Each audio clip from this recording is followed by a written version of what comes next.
What's going on, guys? Welcome to Everything Always. My name's Michael Bremen, aka Allfires, and who knew when Loki said he had glorious purpose that this is what he meant? And ironically, towards the end of this episode, when he says the last thing he wants is a throne, he was destined for it all along. We're going to talk about exactly what happened during this finale and what it means for the future of the MCU. How Loki did this, why he did this, what it means for him, what it means for Kang, how it ties into Avengers Secret Wars, and what he actually did with the multiverse. When presented with options A or B, he basically went with C. We're breaking it all down, the finale for Loki Season 2, and where the MCU stands now, with Loki as the He Who Remains, controlling time in his own way, as Loki, God of Stories. But first, if you could grab the subscribe button. We do daily Marvel content at the channel, and that's all we do. Everything from official Easter egg breakdowns, trailers, and reviews, to the occasional industry insider report and everything in between. So if that sort of thing's for you, hit the subscribe button, leave a comment down below. That will automatically enter you to win our ongoing PS5 giveaway, and in fact, we're giving away 2 PS5s in the next 2 days. This is your last chance to be entered to win for tomorrow's.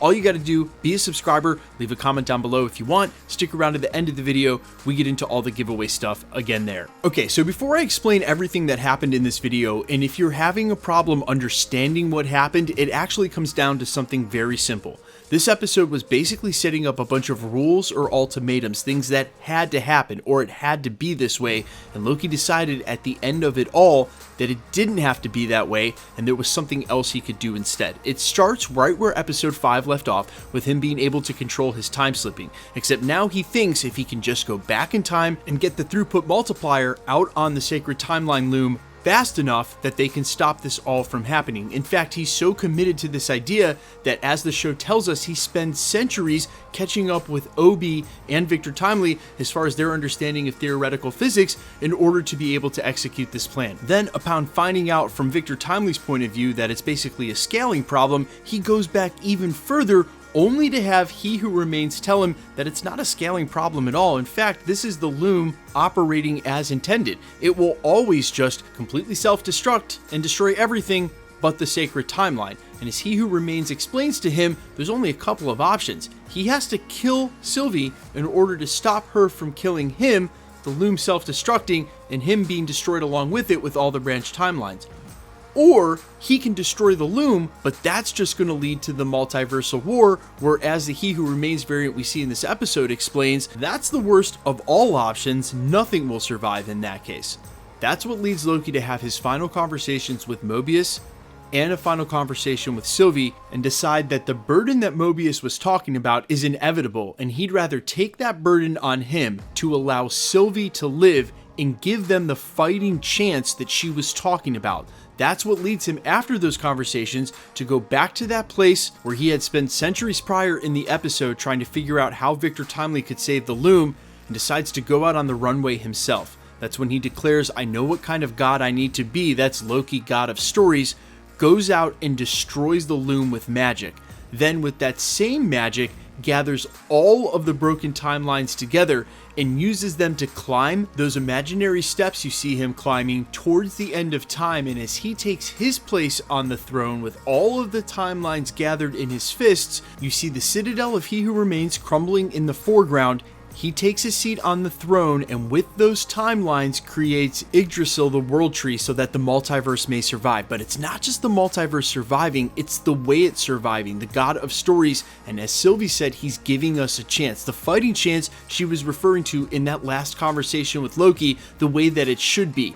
He used his immense power instead of the loom to allow all of these multiversal timelines to basically run on free will the way that they're supposed to, regardless of the outcome. And that's his burden, alone, without his friends, using infinite amounts of power to try to harness the multiverse in the way that he thinks is best, instead of just a couple of options with the Kang multiversal war. However, that doesn't mean that the Kangs are done, because as soon as we get back to the TVA, you hear them bring up monitoring Kang versions, and then Mobius says something about a 616 adjacent realm, he's talking about Quantum Realm, and Quantumania, that one caused a little ruckus. So they're on their radar, they're watching the Kangs to see what happens, and it doesn't mean that a multiversal war won't break out. I think Loki knows that. He just knows that he is powerful enough that if he was willing to make the sacrifice, he could take the seat in the way that he did, and so he made that choice basically burdened with this glorious purpose.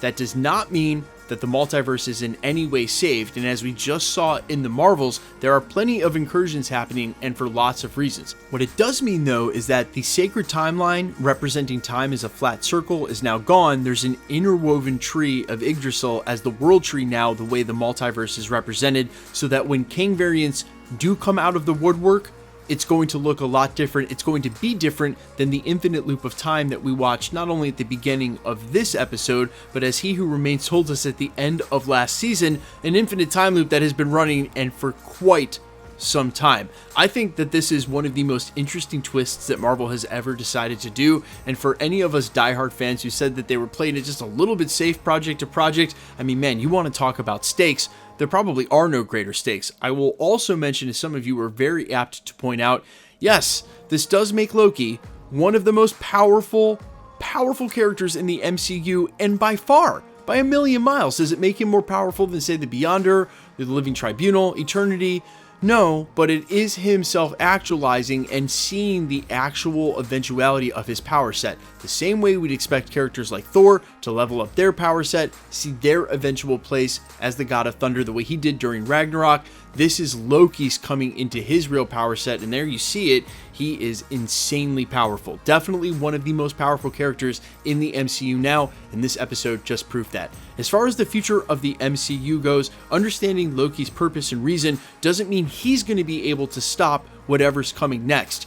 He just wants to be able to give these heroes a fighting chance with free will to live the life that they choose to, and a chance to live outside of the infinite time loop that He Who Remains said was better than what was coming. Well, we're going to find out what was coming in Avengers 5, and it's right around the corner. But you guys let me know all your thoughts down below. One other thing I will mention, some of you were asking, was that Catherine Hahn, or rather Agatha Harkness, right there at the end? It was not in the war room. No, it was not. It was someone who looked like her, but if you freeze frame that on just the right moment when she walks by, you can clearly see it's not Catherine Hahn. Guys, let me know all your thoughts down below in the comments.